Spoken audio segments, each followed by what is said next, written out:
yang ku lewati, banyak yang ku alami. Kenanganmu tersimpan di hati. Walau ku harus pergi, walau ku harus berlari, kenanganmu terasa di hati. Saat kau menari dengan tawa, rasa terkesima mulai melebur dalam hati ini. Dan ku telah arungi luas semesta, tapi tak ada yang mengalahkan indah parasmu.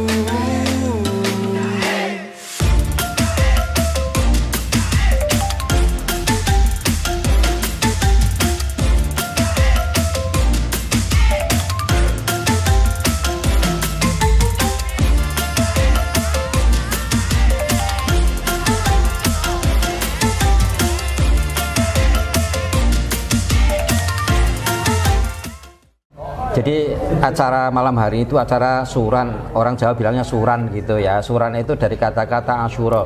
Ya, jadi memperingati tahun baru Muharram.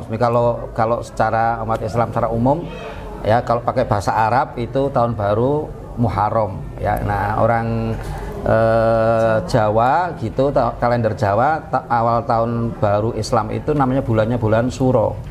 Maka peringatan Muharraman tahun baru Islam ini disebut dengan Suran, yaitu peringatan tahun baru Suro gitu. Terus kaitannya sama 17 Agustus apa? Ya, ini juga momentum 17 ini juga istimewa ya. Ini pas tahun baru Islam, juga ini pas bulan Agustus peringatan ya. Jadi ini kita memperingati tahun baru ini juga sekaligus kita mensyukuri kemerdekaan. Jadi ini dua hal yang sebetulnya sangat terkait ya. Jadi dalam peringatan tahun baru ini kan semangatnya semangat introspeksi ya, untuk bagaimana kita memperbaiki apa yang dulu masih kurang, masih salah, ke depan supaya lebih bagus lagi. Dan semangat itulah yang penting untuk mengisi kemerdekaan. Jadi masih ada tantangan-tantangan besar. Nah, melalui acara tasyakuran ya, 17-an ini Agustusan yaitu kita dengan semangat ya, tahun baru itu, semangat baru itu untuk mengisi kemerdekaan ini secara benar gitu ya, secara sesuai dengan tujuan para leluhur kita dulu mendirikan negara ini. Ini masih banyak kekurangan itu gitu. Terus misi kebudayaan Ibu ke depannya seperti ya, memperingati ya suran kali ini ya, tahun baru Muharram, mensiarkan ya, mensyukuri 17 Agustus dengan kegiatan kebudayaan, itu kan bagian dari misi kebudayaan NU ya. Jadi ke depan itu kan yang paling menjadi tantangan ya, mungkin menjadi keprihatinan kita ya. Ini kan perkembangan zaman ini kan deras sekali nih ya, peradaban kita itu ada sosiolog Barat itu Anthony Giddens mengatakan ini perkembangan peradaban itu seperti truk tronton jeronjong dari atas bukit, remnya los gitu, tidak rem, enggak terkontrol gitu. Nah, yang menjadi korban ya dari proses ini adalah soal proses identifikasi ya, soal kedaulatan, soal jati diri yang paling penting ya. Nah, misi kebudayaan NU ya melalui Les Bumi itu bagaimana menguatkan ya jati diri kita supaya proses kemajuan peradaban itu juga sejalan dengan kebudayaan kita ya, jati diri. Jadi kita maju berkembang sesuai dengan peradaban zaman, tapi kita jangan sampai kehilangan jati diri kita sendiri, dan itu semua jati diri itu adanya di dalam proses penguatan kebudayaan. Tantangan zamannya apa, Pak? Tantangannya? Ya jelas misalnya teknologi informasi hari ini ya, teknologi informasi ini kan itu jadi globalisasi informasi, banyak sekali budaya baru dari luar yang tidak sejalan mungkin ya, akar dan yang berbeda gitu ya, begitu masuk. Tapi juga ada hal-hal baru akses dari teknologi ini, soal kebebasan yang mungkin kebablasan gitu ya, soal kemudian eranya kan disebut post truth gitu, orang nggak penting lagi soal soal kebenaran ya, yang penting apa viral gitu, yang penting ini kan situasi yang membuat orang banyak lepas kontrol ya. Ini yang kemudian apa yang disebut hilangnya jati diri itu. Nah, ini menjadi satu tantangan ya, terutama banyak generasi muda gitu ya, karena kemudian lebih banyak mengenal atau kemudian tercebur di dalam banjir informasi, lalu kemudian bingung ya. Lalu ini pertanyaan siapa kita, saya ya, dari mana asal saya ini, akan kemana kita semua. Ini pertanyaan orang saya bilang sangkan paraning dumadi, ini asal usul dan arah kedepannya itu. Ini yang membuat kita harus punya kendali, punya arah gitu. Jadi tidak larut, tidak hanya di dalam banjir peradaban yang mungkin hari ini bersifat materialistik ya, bersifat mungkin manipulatif ya, bersifat hanya yang sensasi, tapi kehilangan sesuatu yang bermakna. Lalu bagaimana Les Bumi merespon segala tantangan tersebut dengan misi NU tadi, Pak? Nah, itulah kita banyak mengumpul anak-anak muda gitu ya, untuk lalu kita ajak ya bersama-sama mengenali tradisi kita ya, mengenali adat budaya bangsa kita ya. Lalu kita juga mengenali perubahan sosial yang terjadi ya. Nah, di situ kemudian kita tidak semata-mata nguri-uri atau menjaga adat tradisi, tapi kita bagaimana kemudian dengan lalu kita berdialog ini ya dengan perubahan zaman, kita memahami itu, lalu untuk mencari ini, karena inti dari adat atau budaya itu kan dulu sebagai kreativitas ya, kreativitas bangsa kita, mungkin leluhur kita, guru-guru bangsa untuk apa, menjawab tantangan zaman itu. Nah, itu di situ kita menemukan mencari ya elan vitalnya, mencari di situ mungkin ada ajaran-ajaran yang dibentuk di dalam adat atau tradisi itu salah satunya ya. Bapak-bapak, ibu-ibu dan rekan-rekan sekalian, sedikit saja tadi Pak Jadul juga pesannya jangan panjang-panjang, bahwa saya yang pertama sangat mengapresiasi ini kaitannya dengan wasiat nanti kepada teman-teman yang mau menekuni untuk nguri-uri di bidang budaya ini, sebab sekarang serangan terhadap kebudayaan, apakah itu musik atau tradisi-tradisi yang sudah berjalan di tengah-tengah masyarakat kita ini sangat gencar. Mereka beralasan itu semua tidak ada pada zaman Nabi, apalagi wayang. Zaman Nabi tidak ada wayang, ketoprak ya, bahkan musik, semua yang tidak ada di zaman Nabi itu dikatakan bid'ah, dikatakan itu muhdasat. Kullu muhdasatin bid'atun. Tiap-tiap yang baru yang tidak ada pada zaman Nabi adalah bid'ah. Wa kullu bid'atin dholalah. Semua yang bid'ah itu sesat. Wa kullu dholalatin finnar. Dan semua yang sesat itu di neraka. Dalilnya tiap hari itu aja. Pokoknya yang tidak ada pada zaman Nabi itu sesat. Kalau kita pikir banyak sekali yang nggak ada pada zaman Nabi sekarang ada. Misalnya zakat. Pada zaman Nabi itu nggak ada zakat beras. Yang ada zakatnya adalah syair gitu kan, atau gandum. Tetapi sekarang orang pada zakat di Indonesia semuanya pakai beras. Yang di zaman Nabi nggak ada. Apakah itu juga sesat? Anak sesat orang wong zakat itu Indonesia gitu.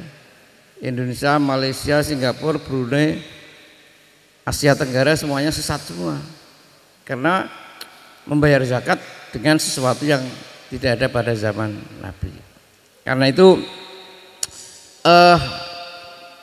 saya ikut yakin dan menjamin bahkan bahwa Islam yang kita ikuti ini Islam yang benar, Islam yang punya sanad yang benar sampai kepada Nabi Muhammad Sallallahu Alaihi Wasallam.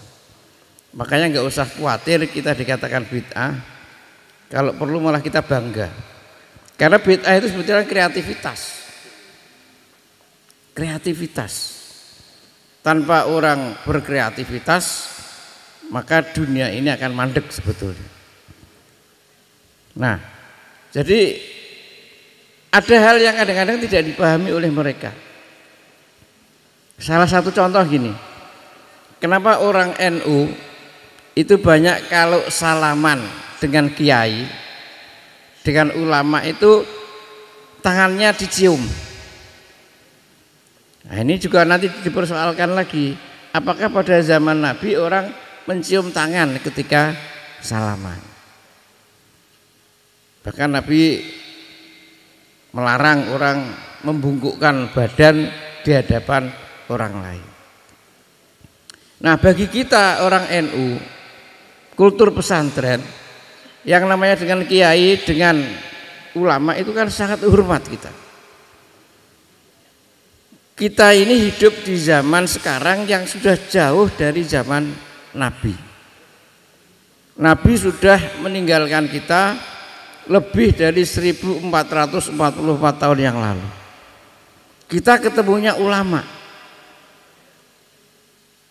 Nah, kita yakin ketika kita berjabat tangan dengan seorang ulama, kita yakin bahwa ulama itu dulu pernah mencium tangan kiainya atau gurunya. Gurunya pernah mencium tangan gurunya lagi.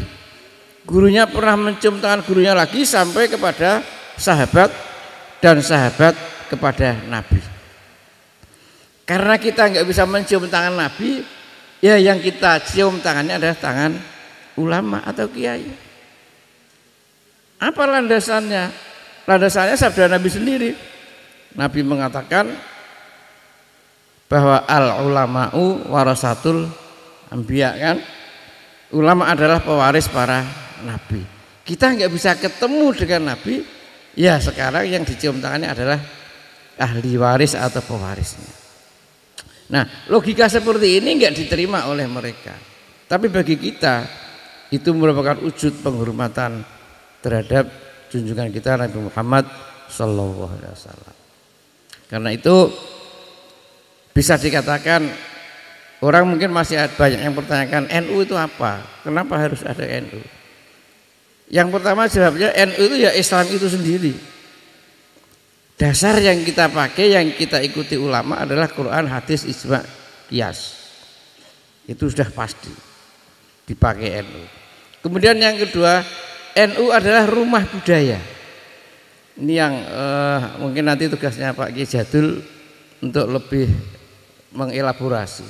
Rumah budaya. Kita sangat menghormati budaya.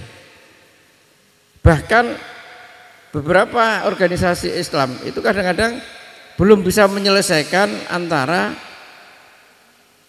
konflik, kalau dia katakan konflik, konflik antara ajaran agama dengan budaya. Tapi bagi NU selesai, nggak ada masalah. Budaya bagi NU itu justru dimanfaatkan, diterima sebagai sarana dakwah, itu sarana dakwah. Seperti wayang malam ini, lakonnya tadi apa? Pendowo kumpul. Nah, ada pendowo itu Pak Jadul, itu kepala pendowo di situ. Terus siapa lagi ketua les bumi tadi Mas Udin.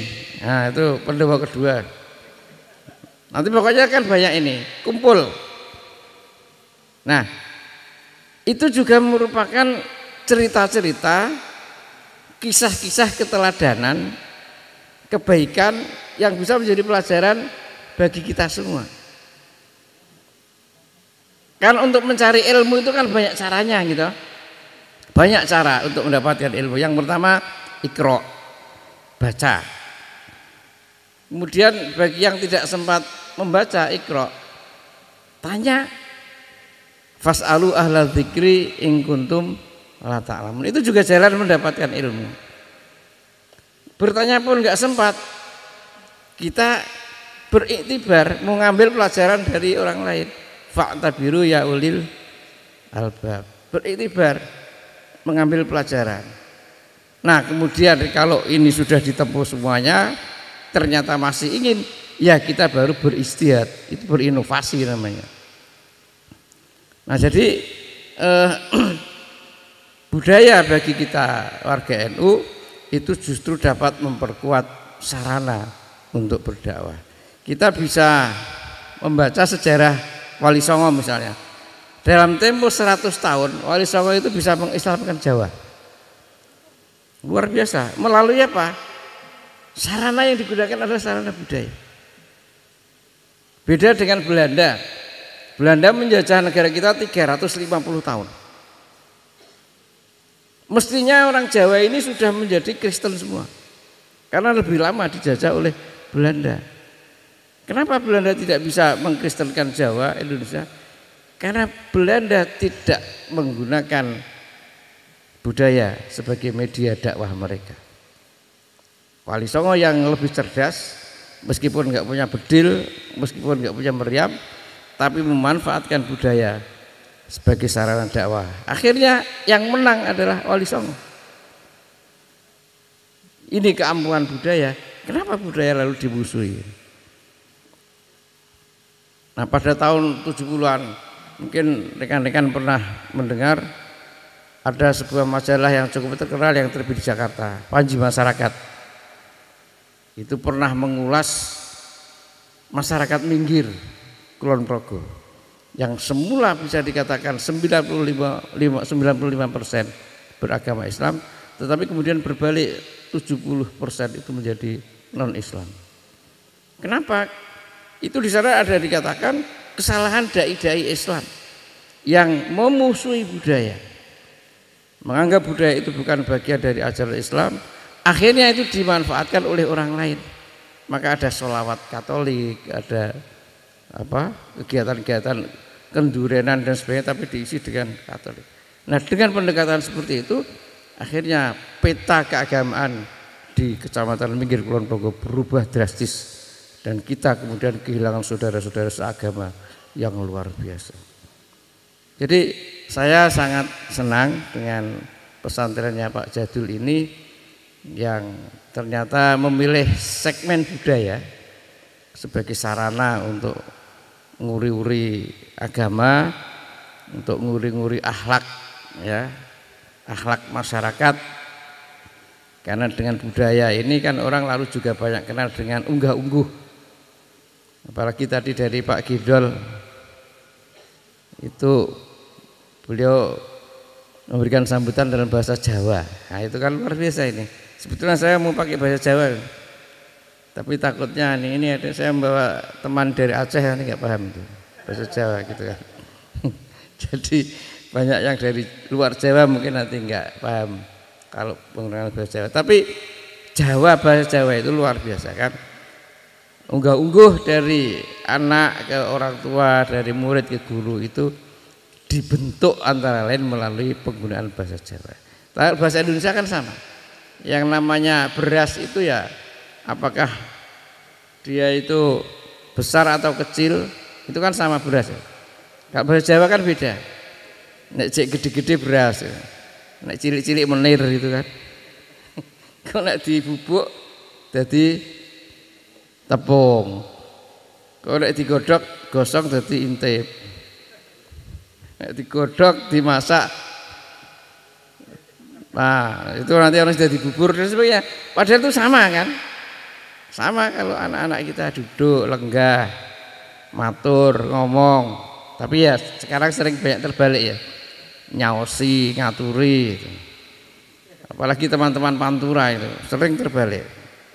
Monggo Pak mampir dalam kulo, mangke kulo sekedar boleh selek badhe tindak. Wah nggih HP. Pantura itu begitu. Karena saya lama pernah hidup di Purwodadi, jadi saya kumpul dengan teman-teman Purwodadi itu kalau ngomong ya paling kecorot seperti itu. Ketika ke Jogja mereka lalu malu. Saya kira ini aja Pak Jadul. Jadi kalau terlalu panjang semakin membosankan. Insya Allah nanti lain waktu kita bisa diskusi, bisa ketemu lagi. Sekali lagi saya sangat mengapresiasi kegiatan malam ini. Mudah-mudahan ini sekali lagi menjadi sarana kebaikan bagi kita bersama, sarana dakwah, sarana untuk mempertebal juga kecintaan kita kepada tanah air. Lebih-lebih kita sedang berada dalam suasana peringatan Hari Kemerdekaan. Kita juga sedang dalam suasana peringatan Tahun Baru Hijriah. Nah, NU yang kita ikuti ini adalah NU yang Islam, karena nggak ada NU yang tidak Islam ya. NU yang Indonesia, karena kita di Jawa juga NU yang Jawa. Jadi semuanya kita himpun, kita wadai.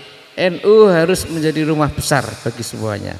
NU harus menjadi solusi sekaligus inspirasi bagi semua.